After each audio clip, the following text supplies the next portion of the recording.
वंदे श्रीवल्लभाधीश विठ्ठलेश पदाम्बुज यत्कृपातोरतिर्भूयात् श्री गोपीजन वल्लभे। प्रभुर्नंद कुमारो में स्वामिनी वृषभानुजा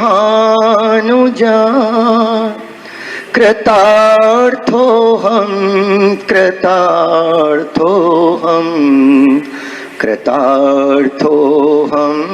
न संशयः कृतार्थोऽहं न संशयः। स्वामिनी भाव संयुक्त भगवद भाव भावितः अत्य अलौकिक मूर्ति श्रीवल्लभ शरणं मम श्रीवल्लभ शरणं मम। 27वां श्लोक। बता थोड़ा याद दिलाओ मेरे को। यश पीयूष लहरी प्लावितान्य रस परः लीलामृत रसाद्राद्री कृता। नहीं, इसके पहले का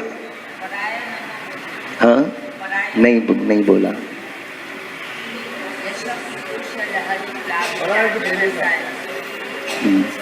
यशः पीयूष लहरी प्लावितान्य, ये नाम बाकी है, ये 88वां नाम है, ये बाकी है। यशः पीयूष लहरी प्लावितान्य रसः और परहा ये 91वां नाम है, दो अलग अलग नाम है ऐसे। अब आज अपन 88वें नाम का दर्शन करते हैं। यशः पीयूष लहरी प्लावितान्य रसः परः, ये 91वां नाम है और 27वें श्लोक का ये 5वां नाम है। इस नाम में श्री गोसाई जी आप आज्ञा कर रहे हैं कि यशः पीयूष लहरी प्लावितान्य रसः, इस नाम का दर्शन आप पहले इस नाम का दर्शन करें। यशः माने यशोगान, अपने यशोगान से यश। पीयूष लहरी माने यशोगान रूपी अमृत की लहरियों से। यशः पीयूष लहरी, समझे? यशः पीयूष लहरी, यश माने अब महाप्रभु जी के खुद के यशोगान, यश पीयूष माने अमृत और लहरी, लहरी माने लहरें से। यश पीयूष लहरी प्लावितान्य रस परः, प्लावित अन्य रसः, ऐसे माने अन्य रसों को जो डुबा देते हैं, अन्य रसों को भिजा देते हैं, अन्य रस को भुला देते हैं, ऐसे महाप्रभु जी का दिव्य स्वरूप है। ये नाम का ऐसे श्री गोसाई जी अपने को वर्णन कर रहे हैं कि यश माने श्री महाप्रभु जी का यशोगान। नेचुरली महाप्रभु जी का यशोगान तो महाप्रभु जी के सेवक ही करेंगे ना, महाप्रभु जी खुद तो नहीं करेंगे। महाप्रभु जी खुद अपने गुणों का माने आप स्तुति नहीं करेंगे, अपन करते हैं महाप्रभु जी की। लेकिन श्रीमद आचार्य चरण कल भी अपन ने देखा था कि अपने गुणगान से प्रसन्न होकर महाप्रभु जी भक्त के हृदय रूपी कमल को खिलाकर उस पर उसमें सदा विराजमान प्रभु आनंद से विराज जाते हैं। अब आगे क्या करते हैं श्री महाप्रभु जी?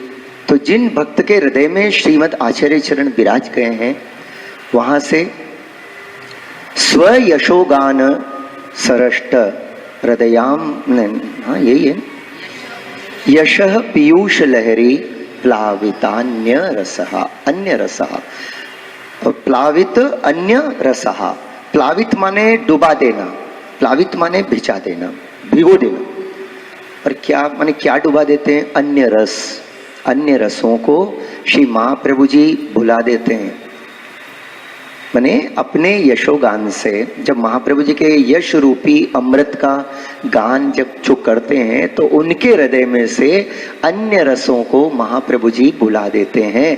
ऐसे श्री वल्लभ को गोसाई जी कह रहे हैं कि मैं साष्टांग दंडवत प्रणाम करता हूं। अब इस नाम का भाव चिंतन करें। श्री महाप्रभु जी का स्वरूप कैसा है? तो देखो, स्वाभाविक रूप से भक्त महाप्रभु जी के यशोगान करते ही रहते हैं। जिनको महाप्रभु जी के स्वरूप के दर्शन हुए हैं, जो महाप्रभु जी के स्वरूप का अनुभव किए हैं, जो महाप्रभु जी के चरण कमल का एक बार जिन्होंने स्पर्श किया, तो उनको महाप्रभु जी प्राण से बढ़ के प्यारे लगते हैं, तो इसलिए वो यशोगान करते ही रहते हैं। कल ही अपन ने देखा कि महाप्रभु जी के यशोगान गुणगान अपन कैसे करते हैं, तो सर्वोत्तम जी के द्वारा, वल्लभाष्टक के द्वारा, स्फुरत कृष्ण प्रेमामृत के द्वारा और सौंदर्य पद के द्वारा, और पांचवा था कि जो अपने अष्ट सखा भगवदियों ने और अन्य महाप्रभु जी के सेवकों ने जो महाप्रभु जी के स्वरूप का अनुभव कर कर उनके गुणगान गाए। जैसे पद्मनाभ दास जी ने बहुत गायो महाप्रभु जी के गुणगान गाए, सभी भगवदियों ने गाया है। सूरदास जी ने तो कहा कि मैंने तो जो गायो सब श्री वल्लभ को ही गायो है। 1.25 लाख पद, क्योंकि सूरदास जी कहते हैं मैंने तो जो देखा श्री वल्लभ को ही देखा है। अगर कृष्ण है मेरी दृष्टि में तो वल्लभ ही है। अब तुम किसी और को कृष्ण कहते हो तो भले कहो, पर मैंने तो जिनको देखा है वो कृष्ण को ही देखा है। और मैंने जिनके भी गुणगान किए, मुझे तो श्रीनाथ जी के रूप में श्री वल्लभ ही दिखे, वल्लभ के रूप में वल्लभ दिखे, गुसाई जी के रूप में वल्लभ दिखे। मैंने जो गाया श्री वल्लभ का ही गाया। तो यश, महाप्रभु जी के यशोगान कैसे हैं? तो बोले अमृत का सागर है। यशः पीयूष, पीयूष माने अमृत, पीयूष कहते हैं अमृत को। तो महाप्रभु जी के यशोगान ये अमृत का सागर है। और सागर होता है तो सागर में क्या होता है? अगर आप सागर के किनारे खड़े हो, जीवन में आप लोग सब सागर के पास तो गए होंगे ना कहीं कोई ना कोई सागर के पास। बंबई जाने वाले चौपाटी जाते ही हैं, वहां भी सागर है। जगन्नाथ जी गए हैं तो वहां भी समुद्र है। ऐसे कई जगह जहां भी आप गए होंगे। पर समुद्र में क्या होता है? एक तो अपार जल राशि होती है, जल राशि अपार है, उसका कोई पार ही नहीं होता है। और दूसरा, उसमें लहरें उठते रहती हैं, सतत लहरें उठती है। आप ध्यान दो इस नाम के ऊपर कि यशः पीयूष लहरी। तो ये यश क्या है? महाप्रभु जी का यशोगान रूपी समुद्र में से उठती, अमृत के समुद्र में से उठती जो लहरें हैं ये। और वो करती क्या है कि जो ऐसे महाप्रभु जी के यशोगान करते हैं उनके हृदय में से अन्य रसों को भुला देते हैं, अन्य रसों को डुबा देते हैं, अन्य रसों को वहां से विस्मृत करा देते हैं। नाम अच्छा समझ में आया? अच्छा, अब ये अन्य रस क्या है भाई? एक तो ये तो अपन जान रहे हैं कि प्रभु के गुणगान, प्रभु के कीर्तन, महाप्रभु जी का यशोगान, ये तो है ही। पर इसके साथ ऐसा तो है नहीं कि अपन 24 घंटे इसी में लगे हैं। इसमें तो आधा घंटा, घंटा, 15 मिनट, 20 मिनट, हाँ, और ऐसे सत्संग में अपन बैठते हैं घंटा, सवा घंटा, वो अलग बात है। अन्यथा अन्य रसों में अपना मन अधिक जाते रहता है, अन्य रसों में ही ज्यादा जाता है। तो ऐसे अन्य रस, और सबसे बड़ा रस क्या है मालूम? वैसे रस तो आनंद को ही कहते हैं, पर यहाँ लौकिक रस में जब लौकिक रस की बात चलती है तो सुख और दुख दोनों ही आते हैं। और आज अधिकतर वैष्णव का मन दुख रूपी रस में ज्यादा डूबा है। ये भी एक प्रकार का रस है। श्रृंगार रस में जो 9 रस होते हैं ना, कभी लोग 9 रस की बात करते हैं, उसमें एक डरावना रस होता है विभत्स रस जिसको कहते हैं, वो भी एक रस माना गया। ऐसे भय जिससे होता है वो भी एक रस माना गया। तो कई लोग ऐसे हॉरर पिक्चर देखने का बहुत शौक होता है उनको, हालांकि कांपते रहते हैं लेकिन फिर भी देखते हैं, बोले बड़ा अच्छा लगता है उसमें भी एक रस है। ऐसे ही अपने को दुख रूपी रस का ज्यादा डूबने की आदत पड़ी हुई है। धीरे धीरे शायद अब कमल की तरह हो जाए, महाप्रभु जी की कृपा से, अन्यथा कोई ना कोई दुख में अपना मन डूबा ही रहता है। दुख 3 प्रकार का है, वो आधि, व्याधि और उपाधि। तो इन आधि, व्याधि, उपाधि के अंदर ही अपना मन डूबा रहता है। माने शरीर का कष्ट हो या मन और इंद्रियों का कष्ट और आत्मा का कष्ट। ये आत्मा का कष्ट तो विरले करोड़ में से कोई एकाध कोई होए। आत्मा का कष्ट क्या है मालूम है? आत्मा को कष्ट होना कि ये आत्मा जिनसे प्रकट हुई या जिनसे बिछड़ी, जिनकी लीला में थी वहां से बिछड़ी, अब मैं कब मिलूं प्रभु से, प्रभु मुझे कब मिलेंगे, ये भाव के कारण जो विरह से जिनकी आत्मा में दुख होता है, वो अलौकिक आत्मा का दुख है, जो महाप्रभु जी की कृपा से ही हो सकता है। पुष्टि का फल क्या है मालूम है? ये संयोग रसात्मक सुख, ये पुष्टि को फल नहीं है, ये तो कच्चो है, कच्चा सुख है। असली सुख है जब कभी का प्रभु का जब विरह होता है, प्रभु के विरह में जब अपना हृदय तड़पते रहता है। जिस समय दर्शन होंगे उस समय तो संयोग रस है, उस समय तो ठाकुर जी के स्वरूपानंद का अनुभव कर रहे हैं। वो थोड़ी देर के लिए, संयोग रस कितना, आप देखो 5-10 मिनट दर्शन होंगे, 15 मिनट दर्शन होते हैं। घर में सेवा करो तो कितनी देर, घंटा, सवा घंटा, 1.5 घंटा, और बाकी 22 घंटे। तो 22 घंटे उस समय अपने को क्या आत्मा का दुख अगर हो सकता है तो होए तो बहुत अच्छी बात है, बहुत सौभाग्य की बात है। पर अगर वो आत्मा का दुख नहीं है जब, तो फिर संसार के ही दुख रहेंगे, अपने को सांसारिक बातों का ही दुख रहता है। अपन ये मानने को ही तैयार नहीं है प्रभु आपकी कृपा से सब काम हो रहा है। वो सोचता है प्रभु मैं ही करता हूँ सब कुछ। इसलिए बोलने को जब भजन गावे ना तो ऐसे बोलते हैं, प्रभु आप ही करते हो, सब आपकी कृपा से होता है, आपकी कृपा से मेरी नैया चलती है, पार लगती है। ये सब ऐसे मन भजन में बोलते हैं पर मानते नहीं। अब अपने को मानना है सब चीज कि वास्तव में प्रभु आपकी कृपा से ही हो रहा है सब, हर बात प्रभु की। लेकिन गलत बात नहीं होती हो प्रभु की कृपा से। आपको लगेगा कोई आके माथे पे पत्थर गिर गया, अरे प्रभु ने कृपा करके पत्थर गिराई, नहीं, प्रभु तो कृपा कर कर आप पर एक मन का पत्थर गिरने वाला था, उसमें प्रभु ने इतना सा पत्थर कंकरी को गिराई। ये बात समझने की है। और भगवान की आदत नहीं है बोलने की, जीव बोलता है मैंने किया, मैंने किया, मैंने किया। आपको एक प्रसंग शायद मैंने पहले सुनाया, लेकिन जैसे जीव की आदत होती है ना कि तो मैंने किया। 2 मित्र थे, तो दोनों मित्रों की बहुत मित्रता। पहले बोला क्या? नहीं बोला। तो दोनों मित्र में से बहुत अभिन्न मित्रता थी, बहुत प्यार करते थे एक दूसरे को, कॉलेज में थे। फिर वहां से अपने अपने काम पे चले गए। तो एक जने ने बहुत धन संपत्ति कमाई, उसके पिताजी के पास भी बहुत थी, उसने भी रेडीमेड काम मिल गया उसको, तो बहुत धन संपत्ति वाला हो गया। दूसरा मित्र जो था वो बस अपना जॉब करता था, बस अपना सेज उसका काम था। तो एक दिन दोनों मित्र, ये कहाँ हिंदुस्तान में रहे, वो कहीं और कहीं रहे, तो दोनों मित्र आए और उनके तीसरे मित्र का ब्याह था।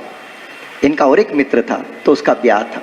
अब ये दोनों मित्र, तो एक्चुअली उस मित्र के ब्याह में अटेंड करने के लिए ये दोनों मित्र आए। अब जैसे बॉम्बे में था तो बॉम्बे में भाई सब, ये दोनों भी बॉम्बे पहुंचे। अब उनका तीसरा मित्र का ब्याह था तो उस ब्याह के अंदर जाने के लिए तैयार हुए। तो ये अपने जहां भी ठहरा था वहां से तैयार होके आया। ये इसका जो थोड़ा साधारण मित्र था ना, तो ये तो अपना जो भी था उसको पहन के आ गए। अब ये मित्र ने तो सूट उठ पहना, सब खूब अच्छी तरह से सूट पहना। उसने कहा यार तू मेरे साथ चलता है, मैं यहाँ का सबसे बड़ा करोड़पति अरबपति आदमी हूँ, यहाँ की मेरी बहुत बड़ी पोजीशन है, तो मेरे साथ तू चले तो जरा इन कपड़ों में है, तू मेरा मित्र है तो ऐसे जरा अच्छा नहीं लगेगा। और तेरे को क्या संकोच होता है, तू एक काम कर, मेरा सूट इसमें से जो तेरे को पसंद है इसमें से सूट पहन ले।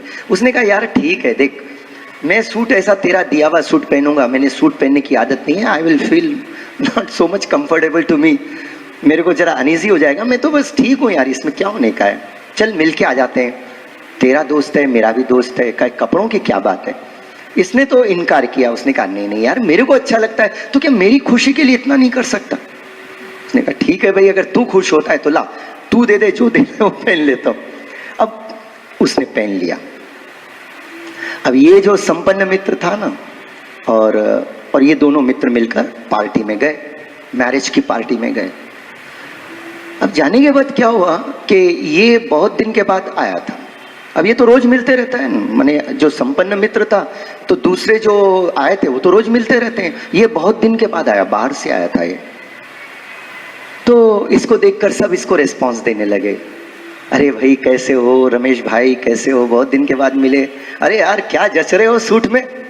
अब कभी अपने रोज पैंट बुशर्ट पहन ले, कभी हमारे प्रशांत भाई सूट उट पहन के आ जाए तो हमने वाह भैया आज तो क्या जच रहे हो। ऐसा कोई एक चेंज हो तो अपन बोल देते हैं, चेंज को बोल देते हैं, क्योंकि चेंज इसलिए किया जाता है कि समथिंग डिफरेंट।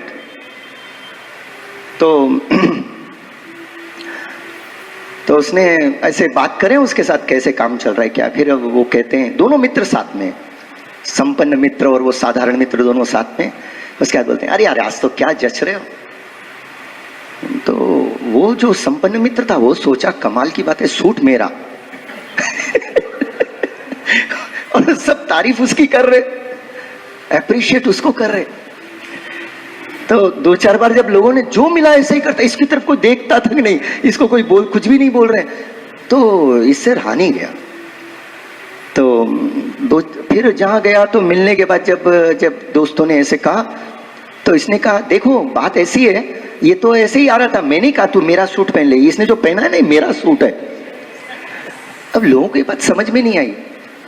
अब उसने तो उससे लगा कि भाई लोगों का ध्यान मेरी तरफ आकर्षित नहीं हो रहा है, तो उसने कहा कि नहीं, बहुत दिन के बाद आया, तो जब मेरे पास ही आया था कि हम दोनों मिल के आ रहे थे, तो ये तो बहुत सिंपल ड्रेस पहन के आ गया था, तो मैंने कहा नहीं शादी में चल रहे ना, तू मेरा सूट पहन ले, तो ये जो सूट पहना है ना ये मेरा है। हाँ ठीक है। अब वो दोस्त बोला, अरे भाई इसमें बोलने जैसी बात क्या है यार, तूने तो जबरदस्ती मुझे पहनाया। तो वो जरा थोड़ा हिचकिचा गया ऐसे। फिर तो आगे गए तो फिर वो बात आई, तो वहां तो सब यही बात है, सब उसी को रिस्पॉन्स दे रहे हैं। तो उसने कहा कि वैसे तो इसने कहा था कि मैं नहीं पहनूंगा, लेकिन मैंने जबरदस्ती इसको मेरा सूट दिया। तो दूसरी तीसरी बार, ये जीव की आदत है, जीव सोचता है कि मैं जो करूं सबको मालूम होना चाहिए। देखो ये जीव स्वभाव है। और प्रभु क्या करते हैं, प्रभु छिपाते हैं। जब 3-4 बार ऐसा हुआ, उसने कहा भाई इसके बजाय तो तू मुझे सूट नहीं मेरे ही कपड़ों में पहने रहने देता तो शायद बहुत अच्छा रहता। तू भी परेशान हो रहा है, मैं भी परेशान हो रहा हूं कि तू, तेरी प्रसन्नता, तूने कहा मैं प्रसन्न होऊंगा इसलिए तो मैंने पहना था। कहते हैं कि कोई भी सत्कार्य करो, अच्छा कार्य करो, तो जिसके लिए करते हो उसको तो मालूम है, और उसके अंतर में विराजमान प्रभु को मालूम है। फिर और किसको मालूम करवाना है, अपने को क्या करना है, और दूसरे मालूम करके आपको क्या देने वाले हैं। लेकिन जिसके हृदय को प्रसन्नता होती है उसका हृदय तो आपको आशीर्वाद देगा। इसीलिए कभी भी अपने सत्कार्यों को अपने मुख से कभी कहना नहीं चाहिए कि मैंने ऐसे किया, ऐसे किया, ऐसे कभी नहीं कहना चाहिए। वास्तव में शास्त्र कहता है जो अपनी आत्म प्रशंसा खुद करते हैं वो अपनी आत्महत्या कर लेते हैं। अगर किसी को आत्महत्या करनी हो तो अपनी आत्म प्रशंसा करें, समझे, ऐसे शास्त्र कहता है। तो कभी भी अपनी आत्म प्रशंसा स्वयं अपने मुख से कभी नहीं करनी चाहिए कि मैं ऐसा हूं, मैं ऐसे करता हूं, ऐसे करता हूं। शास्त्र इसको बहुत नीची दृष्टि से देखता है और इससे कोई फल प्राप्त नहीं होता। और जो कुछ भी अपन अच्छा काम करते हैं, वो उर्दू कहावत भी है ना कि नेकी कर दरिया में डाल। किसी को पता नहीं चलना चाहिए, अच्छा काम कर दो और तुम भूल जाओ कि मैंने कुछ अच्छा किया। अरे करवाया तो प्रभु ने, जिसको सुख मिला उसके भी हृदय में प्रभु विराज रहे, तुम क्या करे भाई। तो प्रभु की कृपा से जो कार्य हुआ है उससे उनको भी सुखी प्रसन्नता होगी और आपको भी सुंदर आनंद की प्राप्ति होगी। उसको तो खबर है ना, दोस्त को तो खबर है कि इसने भाई मुझे दिया है, भले मैं आज अच्छा लगाऊं, सब लोग मेरे को ये भी बोल रहे हैं, तो वो तो अंदर से खुश हो रहा है कि ये तो मेरे दोस्त की मेरे से बहुत ज्यादा फ्रेंडशिप है और इसका देखो इसका कितना ध्यान गया, तो he is really so great. पर इस ग्रेटनेस का भाव उसके मन में था पहले, लेकिन जैसे ही उसने कह दिया कि ये तो मेरा है मैंने ही इसको दिया, तो सारी ग्रेटनेस हवा में चले गए। तो इस तरह कभी भी अपने जीव का ये स्वभाव है। पर ठाकुर जी जब भी करते हैं, जब भी किसी का हित करते हैं, तो प्रभु नहीं जताते हैं कि सदा, प्रभु ने तो कहा है उद्धव जी से, सदा सहाय करो व जन की गोपत हति सो प्रकट करिए। आज तेरे सामने मैंने प्रकट किया उद्धव, वैसे मेरा तो एक गुप्त स्वभाव है, मैं किसी से कहता नहीं हूं कि मैंने तुम्हारे लिए किया। आज प्रभु की कृपा से ही अपन जीते हैं। अपन तो खैर ठीक है, प्रभु को मानते भी हैं, प्रभु का आश्रय करते हैं, लेकिन जो प्रभु को माने कि नहीं माने, सब पर प्रभु की कृपा है। उन्हीं के कारण सबका जीवन चल रहा है। सबके सब जीव प्रभु के कृतज्ञ हैं, माने उनके आभारी हैं सब। सही देखा जाए तो प्रभु ने पंच तत्वों को बनाया। आज देखो, इन पंच तत्वों में से अगर अपने को वायु नहीं मिले तो अपन एक क्षण नहीं जी सकते। कहां से लाएंगे वायु? वायु मिल रही तो भले सिलेंडर में भर भर के लास्ट टाइम पे वो ऑक्सीजन के सिलेंडर चढ़ा दो, लेकिन बिना उसके तुम ऑक्सीजन क्रिएट कैसे करोगे? अगर जल में से निकालते हो H2O को, अगर डिसॉल्व करते हो H2 और O को, तो पर जल भी किसने बनाया? प्रभु ने बनाया। प्रभु की बनाई हुई चीजों में से अपन अगर कुछ प्राप्त करते हैं, लेकिन जीवन के लिए जो कुछ आवश्यकता है सब प्रभु ने किया है। प्रभु हमेशा कृपा ही करते हैं, हमेशा सबका हित ही करते हैं, ये प्रभु का स्वभाव है। पर जीव ऐसो है, एक तो प्रभु के हित को नहीं जाने। अब जो अपना हित करे, कितनी श्रद्धा से अपने को उनका स्मरण करना चाहिए। तो अपन जब प्रभु का भी स्मरण करें ना, तो वहां भी सुनाने में और गिनाने में चूकते नहीं। बोलते हैं कि अरे भाई आजकल तो ऐसा है, थोड़ा सा हम कर रहे हैं, सर्वोत्तम जी के पाठ कर रहे हैं, हम तो यमुनाष्टक के पाठ कर रहे हैं, हम तो अष्टाक्षर की 8 माला रोज फेर लेते हैं। अरे करते हो तो किस पे एहसान कर रहे हो भाई? तुम अपने आप को आनंद के सागर में डुबा रहे हो। ये तो छिपा के करना चाहिए, प्रकट किए रस जाए। अपने घर में जो धन संपत्ति है ले जाके किसी को बताते हो क्या? कभी नहीं बताओगे। एक्सपोज तो बहुत करोगे, कभी कभी जब पार्टी में जाएंगे तो एक्सपोज करेंगे। और वहां भी ऐसा होता है, किसी का ध्यान नहीं जाए तो ध्यान नहीं, बहुत देर हो जाए ध्यान नहीं जाए तो बोले देख कैसा लगा ये मेरा नेकलेस। अब वो सोचती है दिखा रही है अपने आप को, देखो पोज मार रही है। ये जब हम भी कॉलेज में थे ना, तो ये सब टर्मिनोलॉजी, अब आजकल तो कोई संपर्क नहीं रहता है ज्यादा किसी से भी, पर कॉलेज में ये सारी बातें, ये सब प्रकार की बातें अनुभव होती थी ऐसे।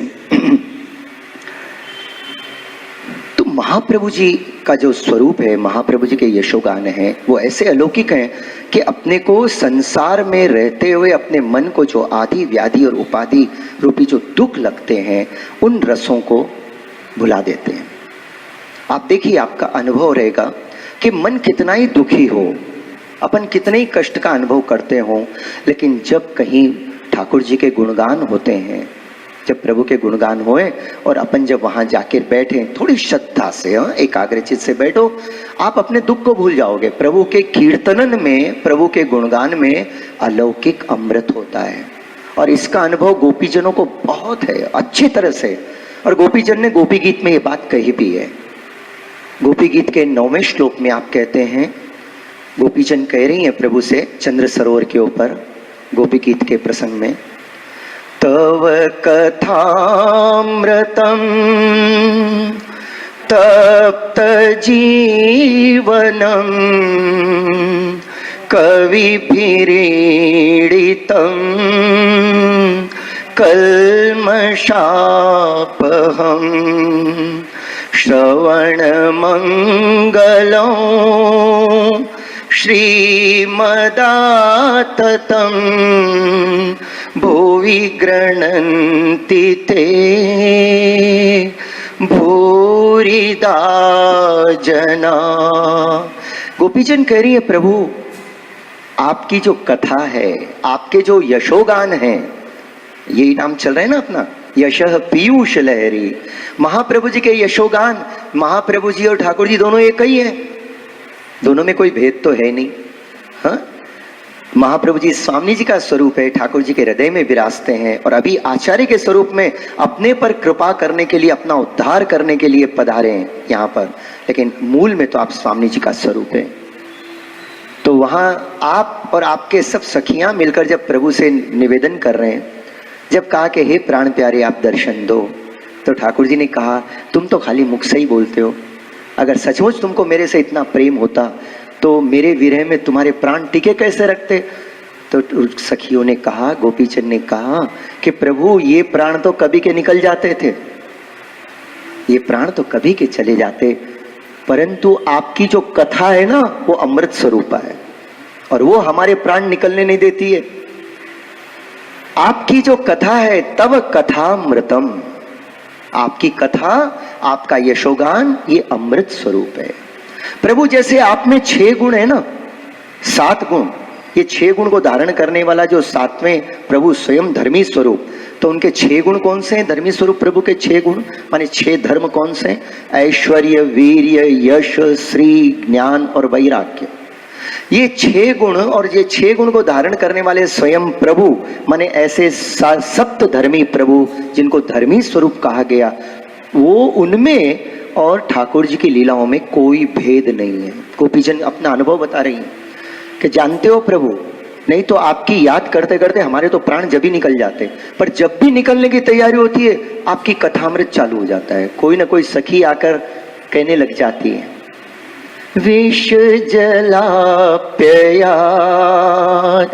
व्याल राक्षसात् वर्ष मारुतात् वैद्युतानलात् वृषमयात्मजात्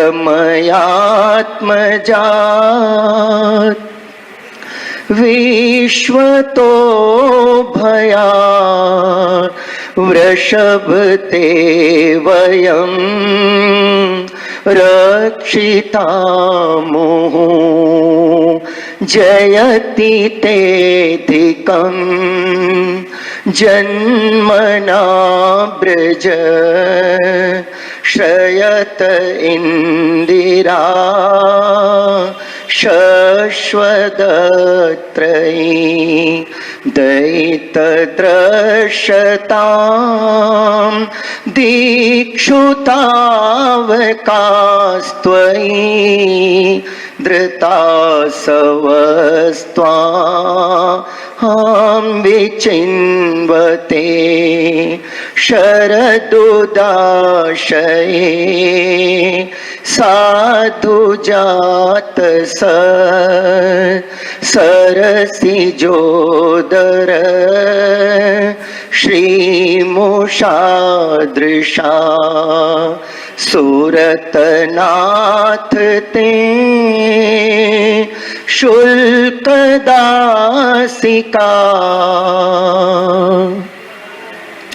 निघ्नतो नेह किं वध।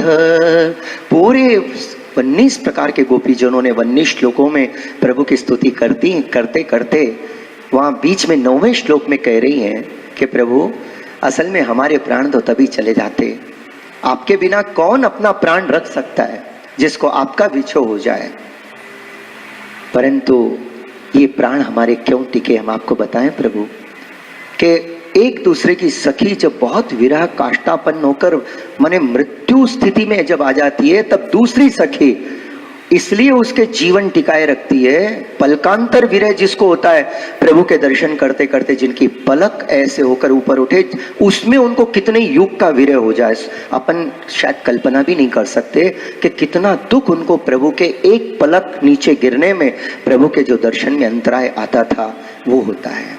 हम तो प्रभु सामने भी खड़े हो ना तो भी न जाने कितनी बातें अपन परस्पर एक दूसरे से करते रहते हैं।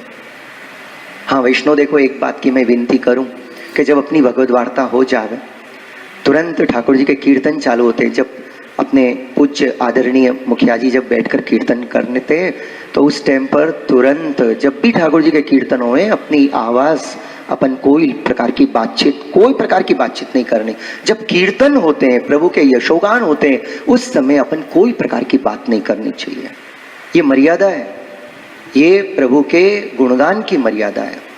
तो गोपीजन कह रही है प्रभु तव कथामृतम, यहां भी 6 बातें बता रही। भगवान के जो 6 गुण होते हैं ना, तो आपकी कथा कैसी है? अमृत स्वरूप है।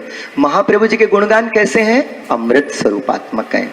तो यशः पीयूष लहरी, वो अमृत के सागर की लहरें माने प्रतिक्षण भक्त के हृदय में ऐसी ऐसी सुंदर आनंद की लहरें उठती रहती हैं कि उनके सारे दुख वो भूल जाते हैं।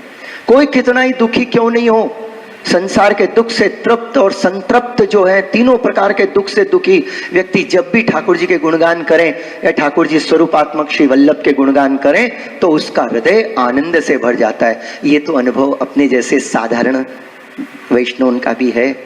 आज 4-4 महीने से अपन महाप्रभु जी के बालोचित अपन गुणगान कर रहे हैं, आता जाता कुछ नहीं है, फिर भी अपन कर रहे हैं, महाप्रभु जी की कृपा से हो रहा है, महाप्रभु जी करवा रहे हैं। पर एक बात सत्य सत्य बताओ कि ये घंटा सवा घंटा जो आप बैठते हो ठाकुर जी के चरणों में, कभी कोई लौकिक दुख की याद आती है क्या? भाई हमारे भाइयों का पक्ष, हमारे भाई लोग बहुत गंभीर होते हैं, वो जल्दी से कोई चीज स्वीकार नहीं करेंगे। प्रभु के गुणगान का स्वरूप ही ऐसा है भाई, कहीं पर भी जहां थोड़ा एकाग्रचित होकर थोड़े से गुणगान श्रवण करो, आपका हृदय सारे प्रकार के ताप से मुक्त हो जाएगा। इससे बढ़कर अपने हृदय को शुद्ध बनाने की कोई औषधि नहीं है, कोई साधन नहीं है, समझे? प्रभु के गुणगान, भगवान श्री कृष्ण के अलौकिक लीला रस के गुणगान करने से जैसा हृदय शुद्ध होता है, ऐसा और कोई साधन से नहीं होता।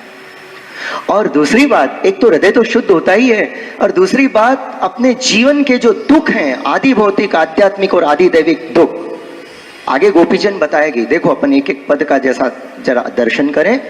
पहली बात गोपीजन कह रही है, प्रभु आपके जो गुणगान है ना, आपकी कथा और आपका जो यशोगान है, और उसके जो यशोगान के सागर, भक्तों के हृदय से निकले हुए जो यशोगान के सागर से जो आनंद की लहरें निकलती हैं, वो हमारे हृदय को थोड़ा शीतल कर देती है और इसलिए हमारे प्राणों को निकलने नहीं देती। ये तो गोपीजन के प्रेम की पराकाष्ठा है, गोपी प्रेम की ध्वजा। जब श्रीनाथ जी के मंदिर को जाएं, अपन श्रीनाथ जी में जाएं और वहां जो 7 ध्वजाओं के दर्शन करते हैं, वो 7 ध्वजाएं क्या है? गोपीजन के स्वरूप है, विविध प्रकार के गोपीजन। और प्रभु कहते हैं मेरे भक्त तो मेरे मस्तक पे विराजमान होते हैं। मेरे भक्तों को, भक्त नहीं बैठना चाहते प्रभु के मस्तक पर, लेकिन प्रभु कहते हैं मेरे भक्त मुझे इतने प्राण से बढ़ के प्यारे लगते हैं कि मैं उनको हमेशा अपने मस्तक पर रखता हूं और उनके प्रेम की छत्र छाया में मैं आनंद में रहता हूं। मेरे आनंद में विविध प्रकार की लहरें आते रहती है। तो तव कथामृतम तप्त जीवनम, भगवान की कथा रूपी अमृत क्या करती है, उसका गुण क्या है? संसार के दुखों से संत्रस्त जो जीव, जैसे कोई भरी वैशाख के अंदर राजस्थान में भूखा प्यासा अगर कोई जीव बिना चप्पल के मान लो रेगिस्तान में निकल गया हो, उसकी स्थिति क्या होती है? और उस समय अगर सामने से कोई छतरी लेकर आए और उसके चरणों में पादुका दे दे और थोड़ा शीतल जल, बोले भैया ये यहाँ झाड़ वृक्ष तो नहीं है, पर तू इस छतरी में 2 मिनट आराम कर और उसके बाद शीतल जल का पान कर, थोड़ा शीतल जल की कुछ छींटे उसके मुख पर पधराएं और उसके मस्तक पे डालें और वो थोड़ा शीतल जल का 2-4 घूंट पान करे, ये तो उसी को अनुभव होता है भाई। जाके वो बोलते ना, पैर फटे ना बेवाई वो क्या जाने पीर पड़ाई। अपन तो कूलर बिस्लरी ये वो प्यास लगने के पहले ही 2 गिलास पानी पी लेते हैं, पर कभी हमको ऐसा अनुभव हुआ था। हम एक बार हमारे कैंप पे गए थे, बस ज्यादा विश्लेषण नहीं करूंगा, इस बात की चर्चा नहीं करूंगा, लेकिन ऐसी प्यास का मैंने 2-3 बार अनुभव किया। उस समय अपने नेत्र के अंदर बस जल ही जल दिखता है कहाँ जल मिले और कहाँ 2-4 घूंट पानी पिए। ऐसे संसार के दुख से दुखी व्यक्ति को जब कृष्ण की कथा रूपी अमृत का थोड़ा सा रसपान की कुछ बूंदे अगर मिल जाए तो थोड़ी देर के लिए तो उसका हृदय सब बातों को भुला देता है, सभी दुखों को डुबाकर वो कृष्ण रस ऊपर हो जाता है। ऐसा ही दिव्य महाप्रभु जी का स्वरूप है। महाप्रभु जी के यशोगान सब भक्तों के लौकिक क्लेश दुखों को भुलाने के लिए भुला देते हैं और वो ऐसो सागर की लहरें हैं जो उसके ऊपर छा जाती है और अपने नीचे सबको दबा देती है।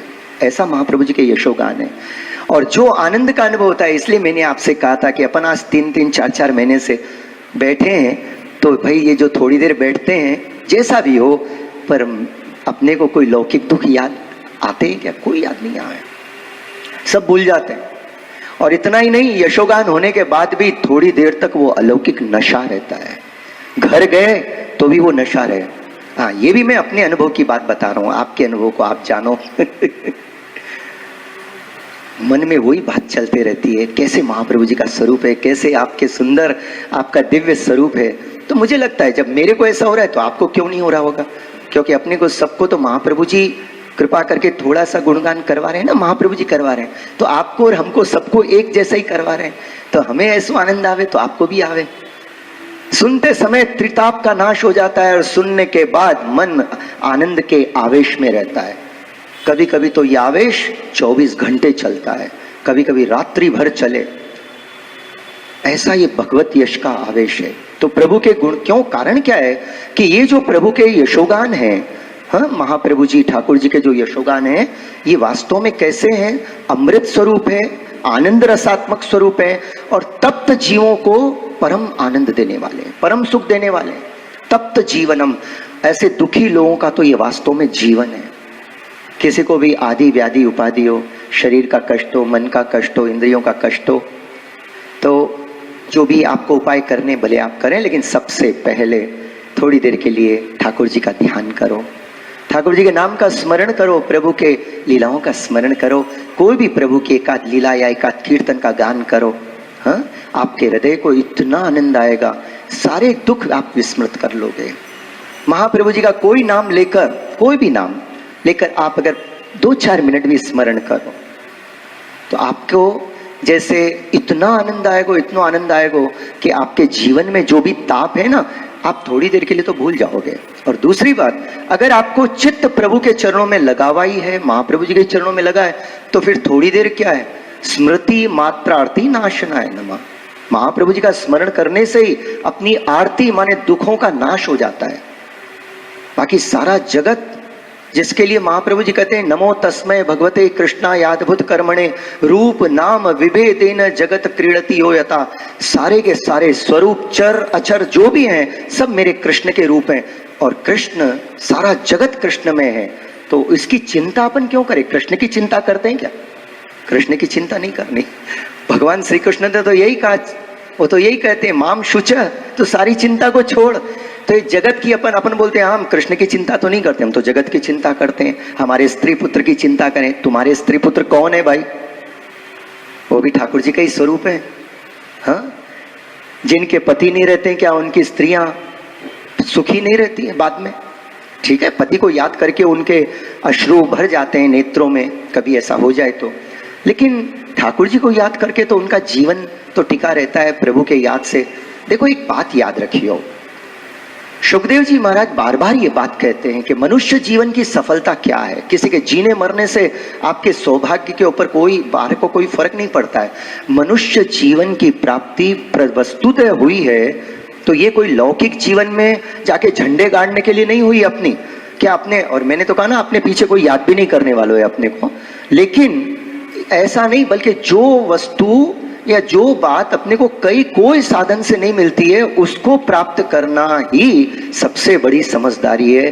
कि इस भगवान कहते हैं कि चतुरों के चतुराई की पराकाष्ठा और बुद्धिमानों के बुद्धिमता की पराकाष्ठा इसी में है कि इस नाशवान शरीर को प्राप्त करके मुझ अविनाशी परब्रह्म परमात्मा को प्राप्त कर लें। एक क्षण भी अपना कोई वृथा विचार नहीं हो, एक क्षण अपने मुख से कोई वृथा वाणी नहीं निकले। अब क्या निकलनी है अपने में, तो बहुत सौ किलो की तो संध्या आ चुकी है, लेकिन आनंद है जीवन में, अपनी संध्या व्यर्थ नहीं आई, अपनी संध्या अपने प्राणनाथ के यादें लेके आई है। क्यों बहन, और कौन सा रस ले रहे हैं इस जगत में, पूरे जगत में ही नहीं, संसार में नहीं, पूरे ब्रह्मांड में, इवन गोलोक धाम में भी जो सर्वोत्तम है वो सर्वोत्तम रस का अपन पान कर रहे हैं। अपनी भले संध्या हो या जो भी समय हो, प्रत्येक दिन ये यश की लहरी का गान करते करते परमानंद में डूब रहा है। इससे बड़ा सुख सौभाग्य क्या हो सकता है अपना इस जगत के अंदर।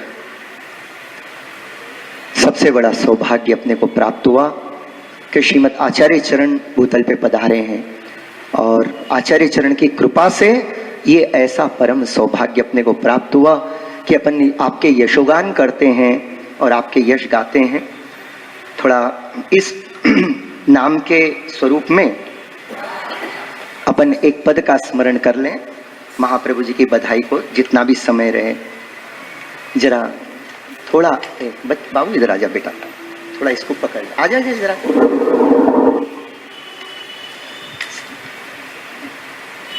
नहीं, सामने बैठ, हाँ सामने बैठ जाओ और ऐसे पुस्तक पे खाली टच कर दे। Page number 48। अपने बड़े भाग्य से महाप्रभु जी अपने भूतल पे आए हैं और अपने को ये सारा रस दिया, ये सुख दिया, साक्षात प्रभु की प्राप्ति कराई और प्रभु की लीला रस में अपने को भिजाकर, डुबाकर सारे रसों को बुला दिया है। ऐसे महाप्रभु जी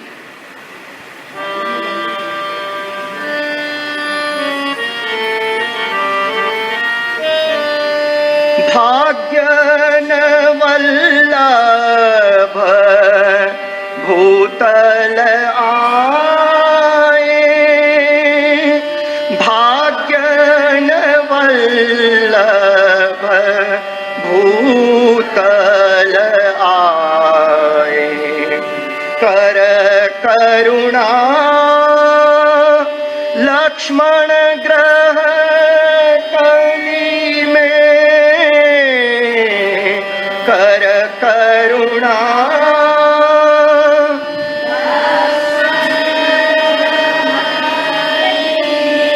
ब्रजपति प्रकट कराए, ब्रजपति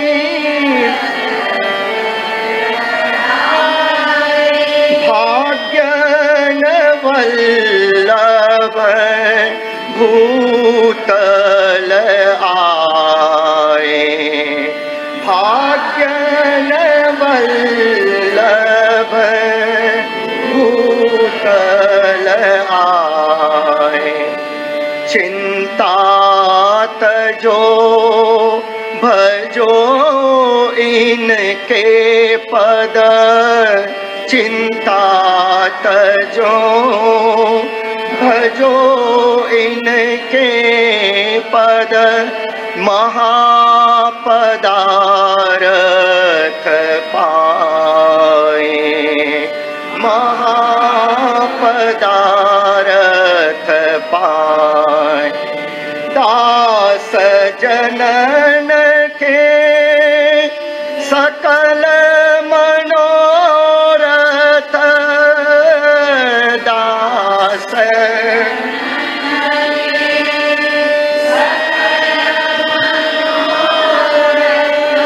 पूरेंगे मन भाए, पूरेंगे मन भाग्यन वल्लभ भूतल आए, साधन कर जिन देह दुखाओ, ये फल रूप बताए, साधन कर जिन देह दुखाओ, ये फल रूप बताए, रहो शरण पर दृढ़ मन कर, रहो शरण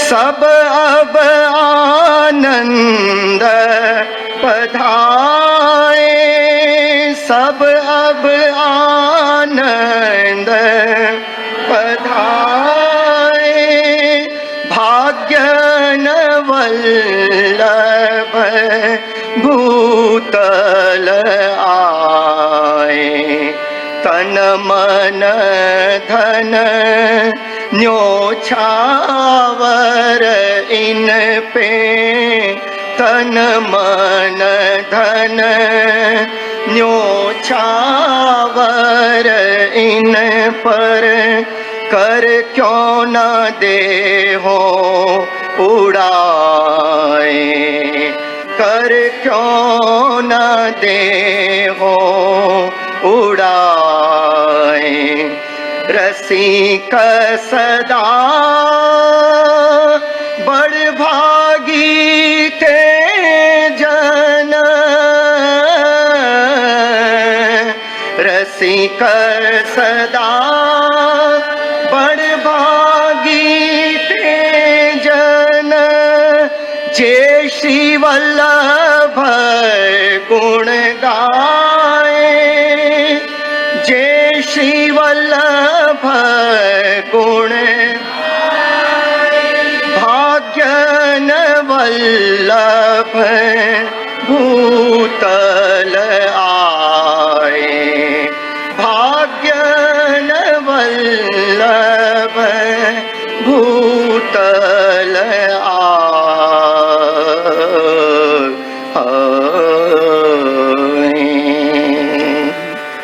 श्री गिरिराज धरण की जय श्री वल्लभाधीश की जय। ऐसे श्री महाप्रभु जी के गुणगान यश लहरी अपने को आनंद रस में डुबाकर, प्रभु की लीला रस में डुबाकर सारे दुखों से अपने को मुक्त कर देते हैं और अपने हृदय से सारे दुख निकल जाकर प्रभु के रसात्मक स्वरूप का दर्शन होने लगता है। श्री वल्लभाधीश।